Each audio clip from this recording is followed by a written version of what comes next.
will start over at that end, and that's Murli. And one of the things that I said to them, everybody's read your bio, because it's all in the papers and everything else, so I'm not going to say, oh, his title is this and he comes from this organization, but I'm sure he'll introduce himself.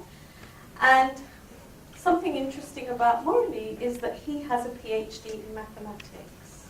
So can we please give Murli a big round of applause? Next to Murli, we have Kausar Khan, and her differentiator, when I asked her, was she really likes to make a difference to people in any aspects that she can. Okay? And next to Kausar, yes, a round of applause, thank you. Thank you. And next to Kausar, we have Rituraj.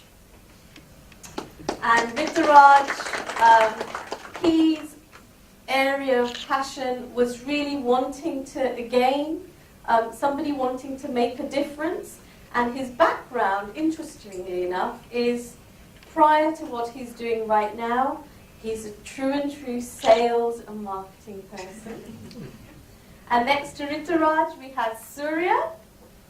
And Surya's passion and his daily ambition is that he wants to make difference to one person every day at least.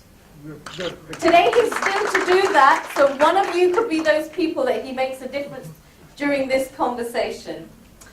And then we have Gandhari, and her motto is that all things come in small sizes because of who she is. And I'm going to share a little secret with you all, that she says, my voice is loud enough, I don't need a microphone. So today she's going to actually prove her old belief and change it and say, I can use a microphone and I'm good at it. So please a big round of applause for Gandhari. And next to Gandhari we have Nilesh.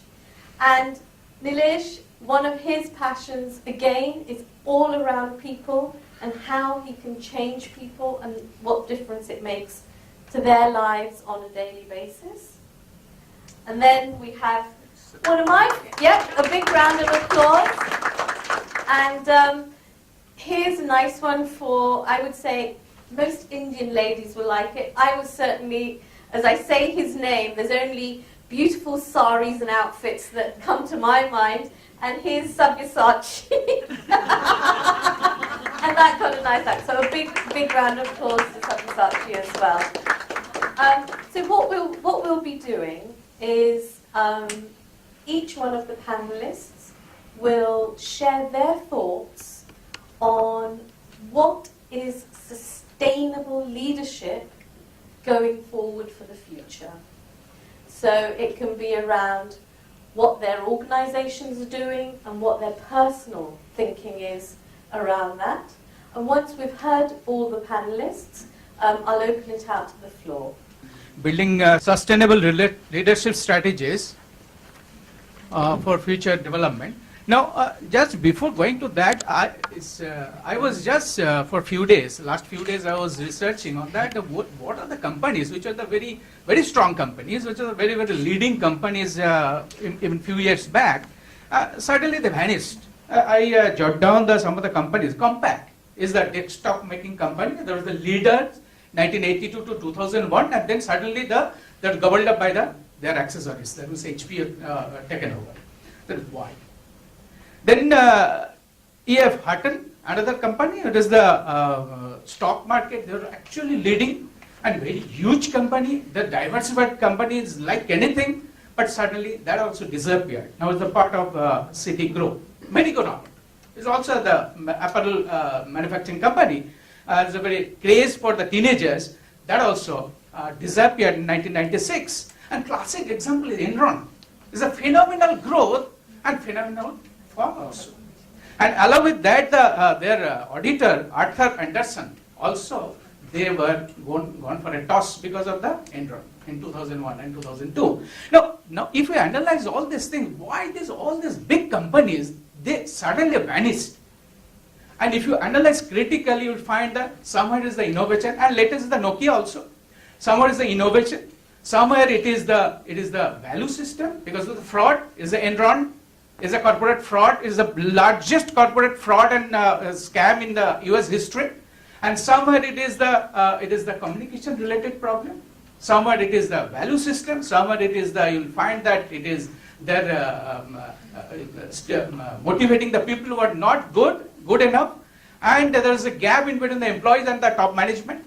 So if we analyze all these things, then they are the leader in their respective arena of operation. Now they are vanished. Now future leadership, that for the bringing the leadership, sustainable leadership for the future development of the company. Now let us understand what are the basic requirement of the companies, basic requirement of the leadership, which will take the company to the newer heights. This is sustainable companies and sustainable leadership. Now what I analyze, after the analysis, what I came to know, it was my conclusion, that few qualities are really, they have not changed from the 100 years back to even today. There is a decision-making capability that is there 100 years ago, today also.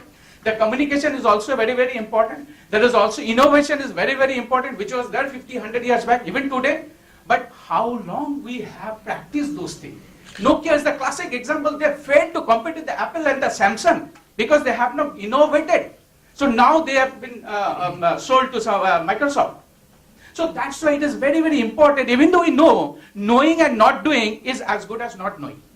So that's why we know the innovation is important. We know the decision-making process is very important to run the company. But if today we find that different companies, they are not performing well because of maybe the decision-making process.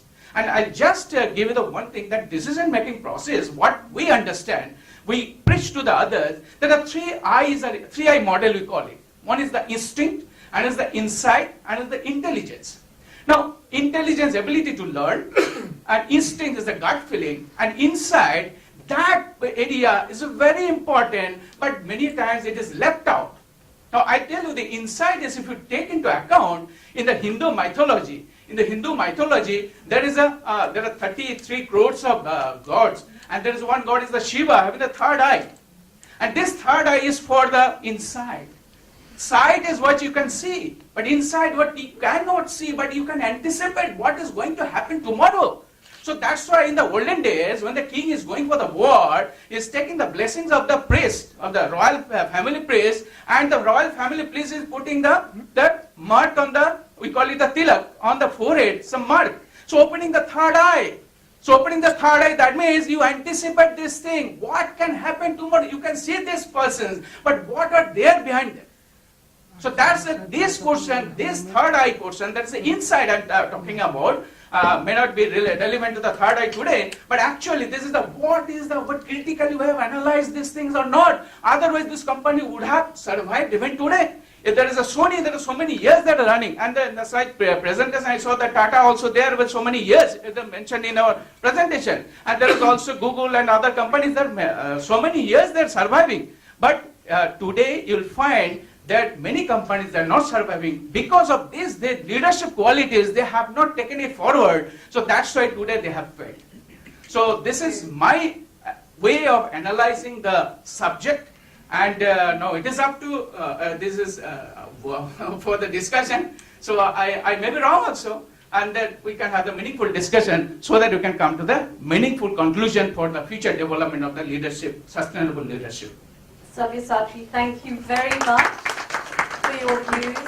And to summarize Sabya's views, it's obviously around what's the insight that leaders today are practicing. Are they taking insights into themselves, their behaviors, and what they're kind of asking the organizations and the people within the organizations to do?